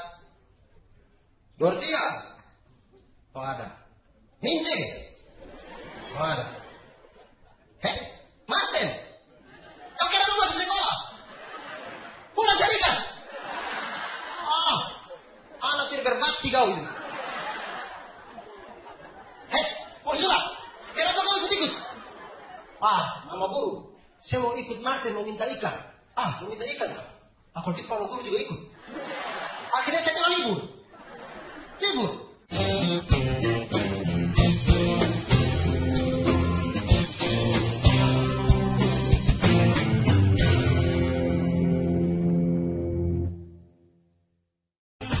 Saya ini terkadang saya berpikir bahwa saya bersyukur sekali. Minta ampun. Saya bersyukur saya lahir dari kedua orang tua yang gigih tentang pendidikan anaknya. Kemudian saya bersyukur karena saya dari sebagian banyak anak-anak timur itu, saya salah satu orang yang dari anak timur yang bisa punya kesempatan untuk sekolah di Jawa. Dan itu terima kasih banyak. Sumpah. Pendidikan di Jawa luar biasa teman-teman, luar biasa. Jauh sekali daripada di timur sana. Dan seperti yang Jawi bilang, alhamdulillah juga berkat kasihnya Tuhan begitu saya bisa sampai di jenjang S2 begitu. Tapi belum lulus kan? Belum lulus. Mudah-mudahan tidak ada ya. Kemudian itu saya waktu S1 dulu itu di Universitas Muhammadiyah Malang. Kemudian tadi di MIT itu ada juga dari Universitas Muhammadiyah Solo ya, ada ya. Coba yang Muhammadiyah Solo tepuk tangan. Wah, kita satu aliran ya. Cuma teman-teman saya tuh terkadang agak takut sampai sekarang itu. Universitas Muhammadiyah Malang kalau undang saya untuk stand up comedy di sana, itu saya selalu menghindari. Karena apa teman-teman? Jujur saya takut stand up comedy depan orang Muhammadiyah. Kita lempar jok sekarang. Woi, coy. Dia ketahui sudah dari kemarin. Muhammadiyah sehari lebih cepat, coy.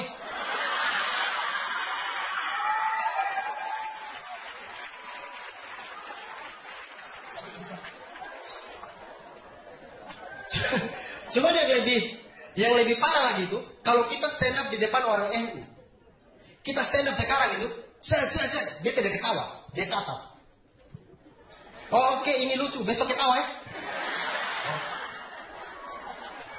Itu pun masih tunggu sidang isbat. Dia ketawa. Jadi saya bersyukur saya bisa kuliah di Universitas Muhammadiyah Malang, teman-teman. Salah satu kampus yang menurut saya penuh banyak cerita di sana, saya belajar banyak di sana. Kemudian teman-teman, jadi ceritanya waktu saya pilih kampus gitu, karena kampus di Jawa ini kan terlalu banyak. Jangankan di Malang, di Jogja saja banyak, di Solo apalagi, pokoknya banyak semua di daratan Pulau Jawa ini kampus terlalu banyak dan bagus-bagus semuanya. Jadi makanya waktu itu, saya waktu datang ke Malang pada waktu itu, dengan ada Universitas Brawijaya, ada Universitas Negeri Malang, ada Universitas Merdeka Malang, ada Unisma, ada UIN, ada UNMU, salah satunya juga. Jadi saya berpikir, wah kampus mana ya? Kemudian saya jatuh cinta dengan UNN, Universitas Muhammadiyah Malang, itu gara-gara apa teman-teman?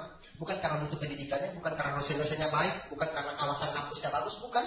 Saya jatuh cinta dengan kampus itu, teman-teman.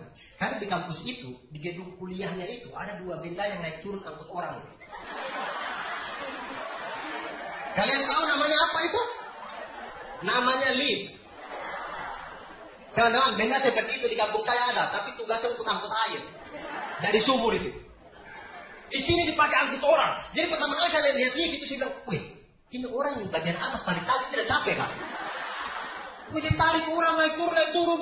Wih, itu badannya mungkin Popeye mungkin balik. Itu kan berat.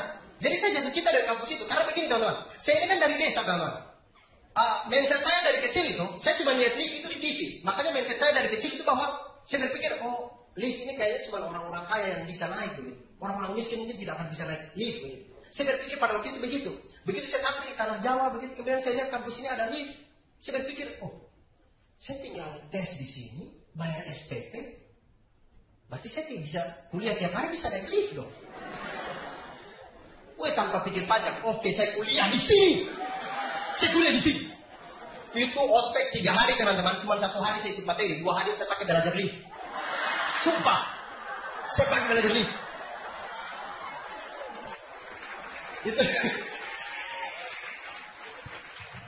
Itu teman-teman, hari pertama saya belajar lift itu, saya datang pagi-pagi sekali jam 6, setengah 7 itu saya sudah datang. Malang masih kabut pada waktu itu, jadi Malang itu masih dingin tahun 2006. Masih kabut begitu, lift bahkan tidak kelihatan itu lift. Ini sudah datang ke kampus. Wah, semangat. Belajar lift. Asik.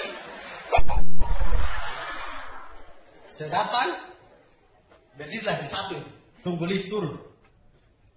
Saya lihat kosong, tidak ada orang. Oh, oke sih, belajar. Tiba-tiba waktu lift turun, ada pace dari Waimena, anak Papua, sama-sama dengan saya satu angkatan, sama-sama mahasiswa baru juga, dan dia sama-sama kepingin belajar lift juga. Semua. Dia datang di sini. Jadi akhirnya karena kami sama-sama dari timur, kami tuh cepat akrab begitu. Karena bahasa kami sama, logat kami sama, jadi kulit kami juga sama begitu, ya sudah lah. Oh, oke, pacing. Oke, kita sama-sama belajar. Begitu lift turun, begitu pintu lift terbuka, dia di sebelah ini langsung berteriak ke saya. Aduh, tahan ini pintu lift. Tahan. Kemudian dia keluarkan botol air minum. Saya di sebelah itu saya bingung. Pacing. Buat apa itu botol air minum? Sudah kau diam saja. Tahan ini pintu. Saya mau minum Antimo.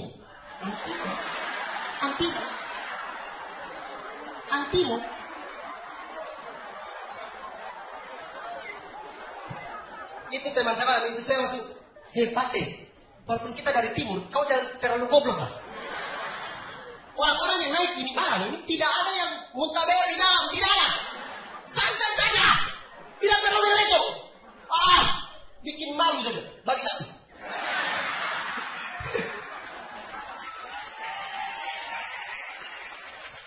Pertama kali itu.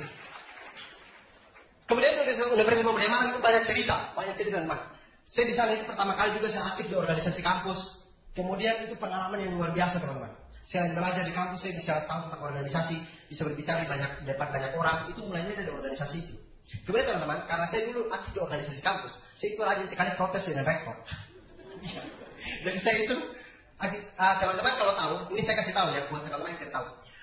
Muhammadiyah itu tahu logonya Muhammadiyah ya. Tahu warna hijau, kemudian ada gambar matahari begitu. Kemudian di tengahnya itu tulisan Muhammadiyah. Kemudian melingkari kata Muhammadiyah itu ada 2 kalimat syahadat. Asyhadu alla ilaha illallah wa asyhadu anna Muhammadar Rasulullah. Itu logonya Muhammadiyah. Nah, kalian ingat dulu itu, ini ceritanya begini. Jadi logo Muhammadiyah yang teman-teman, saya pernah protes pada waktu itu tahun 2007. Unmuh itu punya UMM itu punya gedung lebih besar dari ini, sekitar 7 kali lipat dari ini lah. Bukan sombong, memang begitu. 7 kali lipat dari ini. Kapasitasnya itu sekitar 8.000 orang. Nah, gedung itu biasa dipakai untuk wisuda, tapi kalau tidak ada wisuda, biasanya dipakai untuk konser. Kemudian pada waktu itu teman-teman, tahun 2007, UNMU itu mengizinkan untuk ada konser Agnes Monica di situ. Dan teman-teman jangan salah sangka, saya tidak ada masalah dengan Agnes Monica. Tidak ada masalah. Maksudnya, saya bagaimanapun dia itu adalah sosok yang musikalitasnya tinggi begitu. luar biasa lah Agnes Monica. Cuma masalahnya bukan di situ teman. Pada waktu itu tahun 2007 itu diadakannya konser Agnes Monica itu, dimulainya konser Agnes Monica itu bertepatan dengan azan Isya di masjid kampus. Dan kalian tahu masjid kampus dengan UM Dome itu jaraknya itu cuma 1 kali lempar ingus gitu. Dekat sekali. Jadi kita berdiri di masjid ini, di menara masjid begitu kita tinggal lempar ingus. Nah itu UM Dome gitu. Dekat sekali. 1, 2 ini di sini. Jadi kapasitasnya tidak 8.000, 8 orang saja. Karena dekat sekali kan ya. Jadi kalau di masjid sholat kita bisa jamaahnya itu bisa berdiri di UM Dome bisa. Saking dekatnya. Jadi pada waktu itu karena konser Agnes Monica ini dimulai bertepatan dengan azan Isya di masjid. Jadi itu seperti bersahut-sahutan antara azan dan lagu Agnes Monica.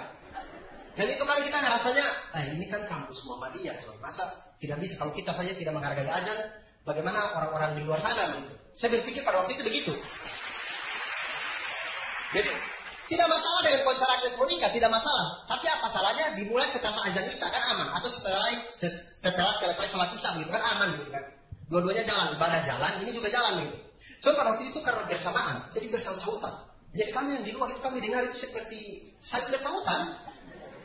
Jadi yang di sini sedang azan, di sini sedang menyanyi gitu. Jadi di sini sedang Allahu Akbar, Allahu Akbar. Kadang-kadang tak ada logika. Allahu Akbar, Allahu Akbar. Hasrat dalam hati. La ilaha illallah. Dirimu hanya untuk sesaat. Saya bilang, woi dunia hancur. Kemudian teman-teman, selesai lagu itu, fans Agnes Monica itu rame-rame singelong lagu yang lain. Di mana letak surga itu? Ya ibadah.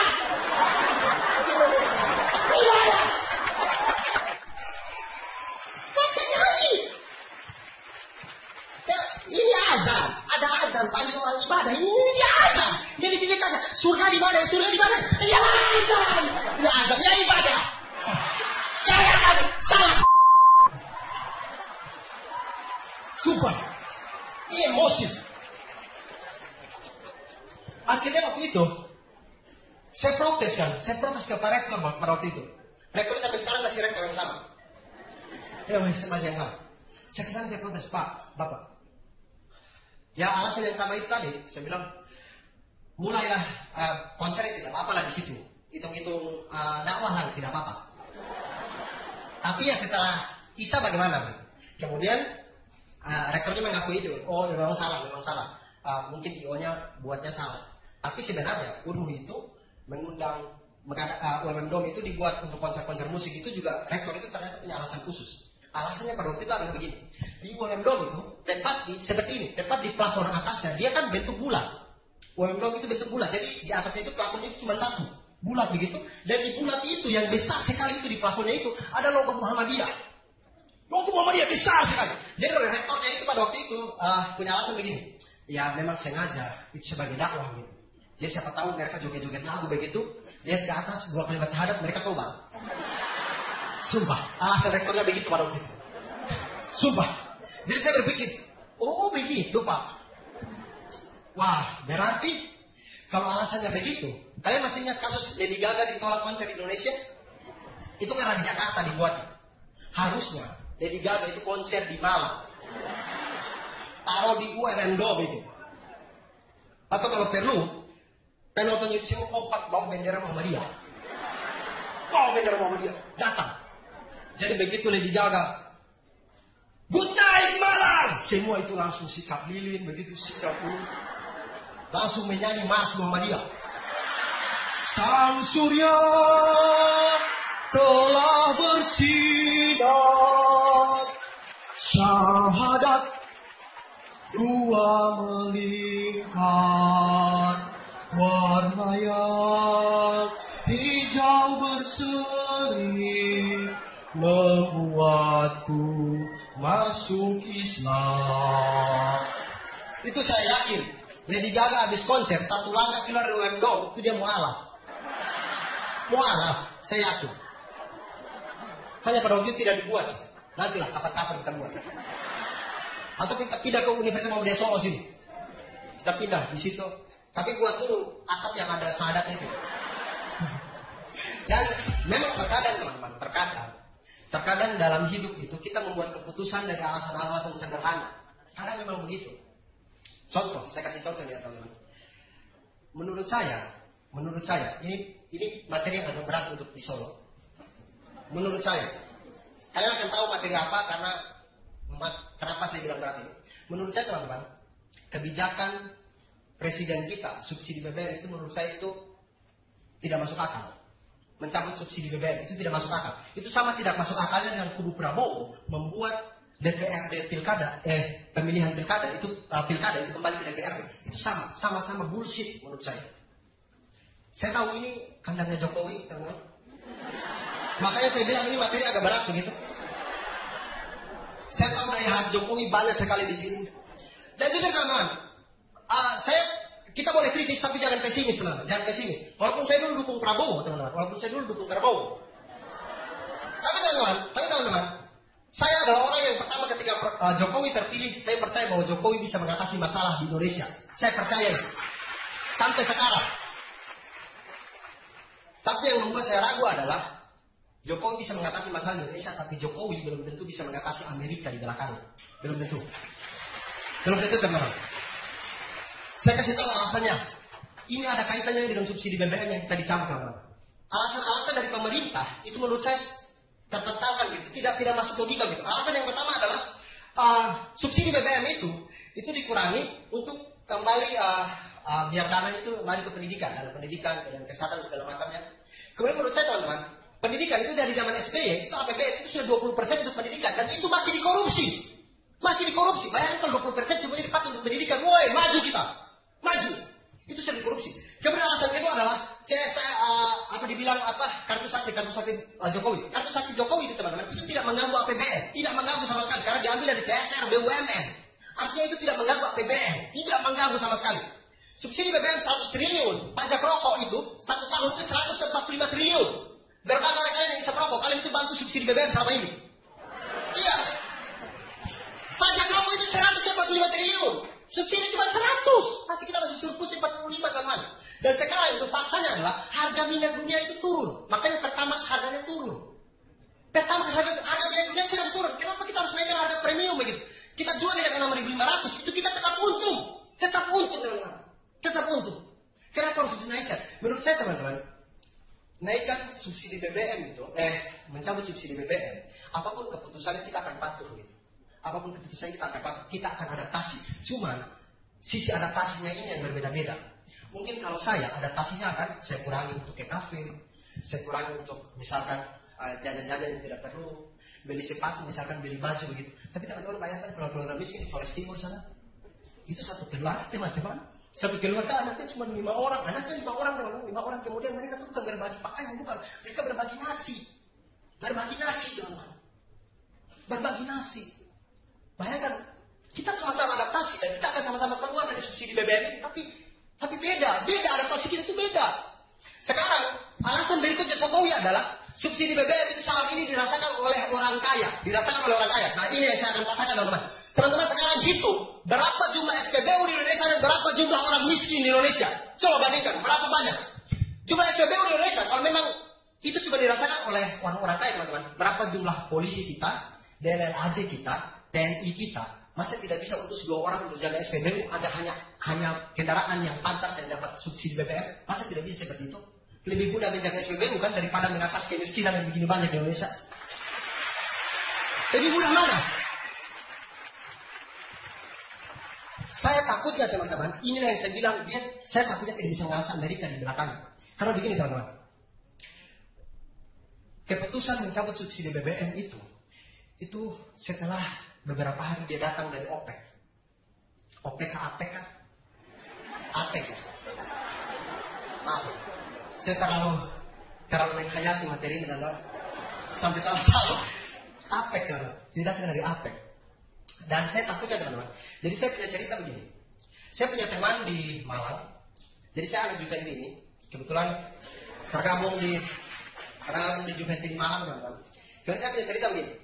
Saya punya teman di Juventini Malang ini teman-teman. Dia itu karena mau cari uang, akhirnya dia buat clothingan baju gitu. Clothingan baju Juve. Kemudian dia jual karena memang produknya dia biaya produksinya dia itu murah. Dia jual ke konsumennya dia itu dengan murah gitu. Ketika orang-orang lain jual dengan 110.000 misalkan per baju, dia jual dengan 70.000. Dan akhirnya orang-orang lari ke dia. Kemudian dia ini dibully di forum Juventini begitu. Dia dibully karena harganya dia terlalu murah gitu. Dibully, kamu matikan konsumen kita yang lain. Naikkanlah hargamu gitu. Tapi sampai sekarang itu dia memilih untuk mementingkan konsumennya. Dia tetap dengan harga 70.000. Saya takutnya Apek itu seperti forum Juventini ini. Kemudian ketika Jokowi ke sana, itu dikasih tahu pada saya takutnya ini ketakutan saya sendiri ya teman-teman, bukan fakta juga, cuma ketakutan saya. Apek itu menjadi forum itu, kemudian Jokowi ketika ke sana itu dikasih tahu, dinaikkan harga BBM kita agar Shell dan Total itu bisa berjualan di Indonesia, agar perusahaan asing itu bisa bersaing berjualan di Indonesia. Saya takutnya itu teman-teman. Jujur, kita ambil contoh kecil, misalkan di Flores Timur ya teman-teman. Jumlah orang miskin itu, jumlah SPBU-nya saja. Flores Timur itu satu kabupaten, sebuah kabupaten begitu. Kalian tahu jumlah SPBU-nya ada berapa? Cuma 2 buah. 2 buah, semacam cuma 2. Jadi kalian datang itu mulai dari 0 ya, iya betul, 0. Apa? Premium Pertamax. Cuma 2. Sedangkan jumlah orang miskin di Flores Timur, banyak sekali. Yang di atasnya itu susah, dicukur sekarang 2-3 hari tumbuh lagi. Begitu juga kalau orang miskin di Indonesia, banyak. Di atas sekarang tumbuh lagi, di atas sekarang tumbuh lagi. Begitu teman-teman. Jadi, tapi jujur, sampai sekarang saya percaya, walaupun bagaimanapun saya percaya kalau Jokowi itu bisa mengatasi masalah di Indonesia, dan kita semua mudah-mudahan kita berdoa agar Bapak Jokowi bisa menentaskan kemiskinan di Indonesia. Amin, mudah-mudahan.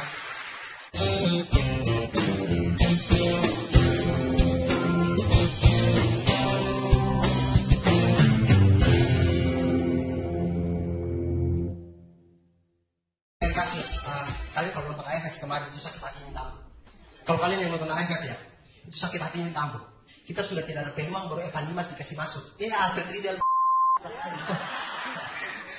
Dia tidak tahu selama ini kita yang orang awam sepak bola yang tidak mengerti pelatihan, saya kita tahu kalau Evan Dimas itu bagus gitu. Kenapa dia tidak bisa kasih masuk dari awal? Kita sudah tahu dia kasih masuk. Kompromis dia jangan. Nah itu teman-teman. Jadi saya percaya dengan saya mendukung kalau pemerintah itu langsung turun tangan ke PSSI. Biar kita diblok dari FIFA tidak apa-apa. 2-3 tahun diblok tidak apa-apa. Yang penting tahun keempat kita datang langsung masuk Piala Dunia. Tidak apa-apa. Saya itu pernah tanya saya punya bapak begitu. Bapak, kira-kira kapan Indonesia bisa masuk Piala Dunia? Indonesia bisa masuk Piala Dunia itu ketika kura-kura bisa panjat kelapa.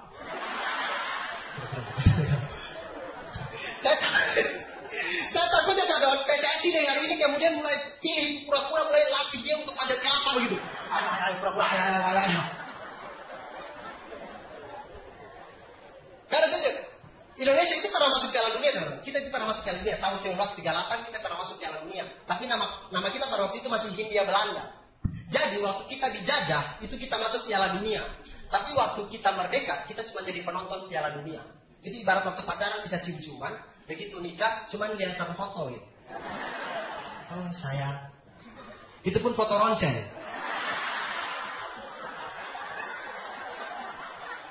Tidak jelas. Kenapa saya yakin Indonesia bisa masuk Piala Dunia teman-teman? Karena kalau kita lihat, orang-orang Pasopati pasti tahu. Kita sama Arema kan satu hati ya gitu ya. Makanya saya di Solo saya berani pakai topi Arema ya. Kalau tampil di Surabaya itu saya simpan. Saya simpan ada. Pulang tinggal nama kita. Saya yakin Indonesia bisa masuk Piala Dunia itu karena apa? Karena generasi kita punya. Evan Dimas dan kawan-kawan sudah membuktikan itu. Skill juga kita punya. Pendukung apalagi jangan ditanya teman-teman. Supporter bola di Indonesia itu adalah pendukung sepak bola di dunia, satu-satunya di dunia yang rela nonton bola dari atas pohon. Cuma di Indonesia. Dan itu kita perhatikan kalau mereka naik pohon untuk nonton bola itu mereka bagi-bagi tim begitu. Ada yang bagian naik, ada yang bagian tanya-tanya di bawah. Bagaimana? Sudah kelihatan kan? Hai dulu. Berarti kurang tinggi. Naik lagi. Oh, oke. Bagaimana? Sudah kelihatan? Sudah, tapi tidak ada orang. Berarti kita salah stadion.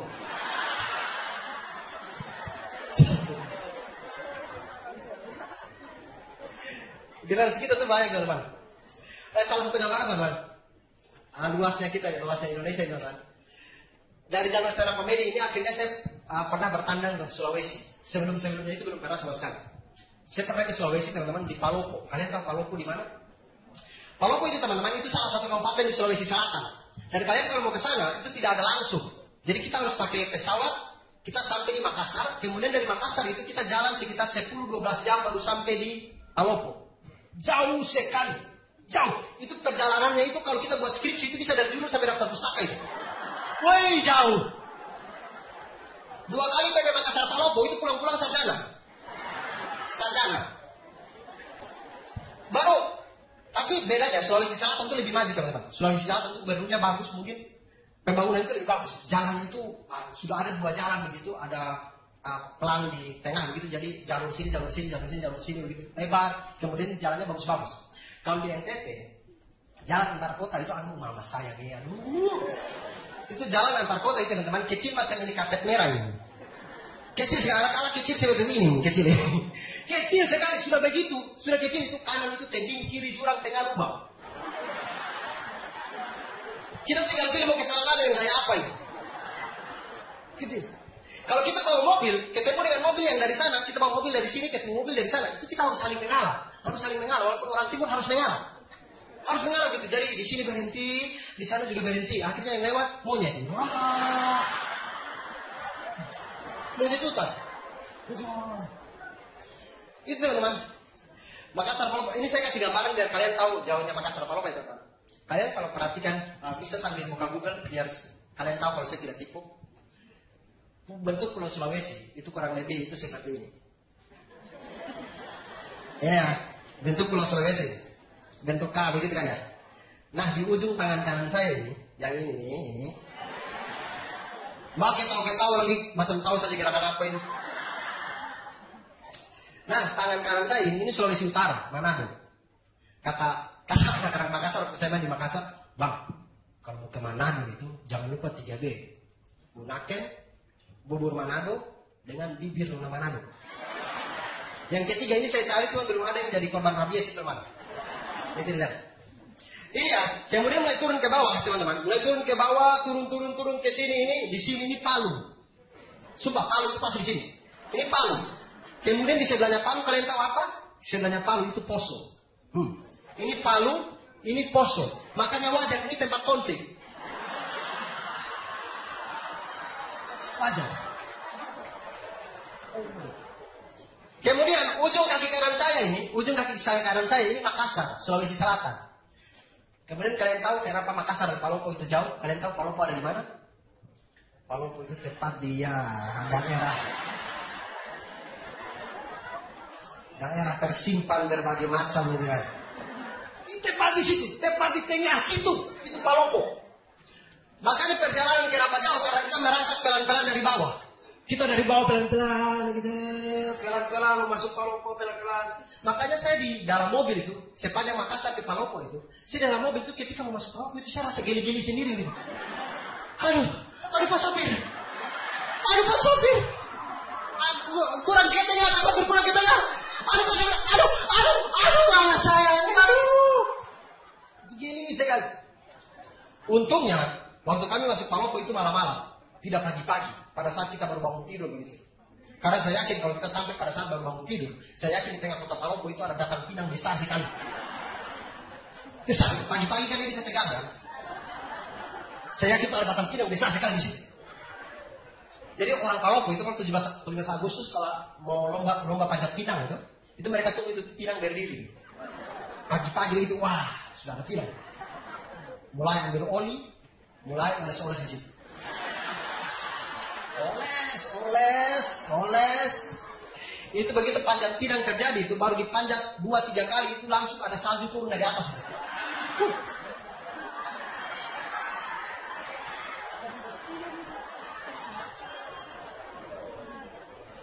Rasanya kok familiar. Gitu. Dan sebagai penutup teman-teman, terkadang itu saya berpikir, terkadang ini pemikiran saya sendiri ya. Terkadang saya berpikir Indonesia itu sama seperti Palestina, hanya dalam kondisi yang berbeda. Kondisi yang berbeda. 69 tahun kita sudah merdeka, tiap tahun kita kibarkan bendera, tapi kenapa masih banyak yang menderita?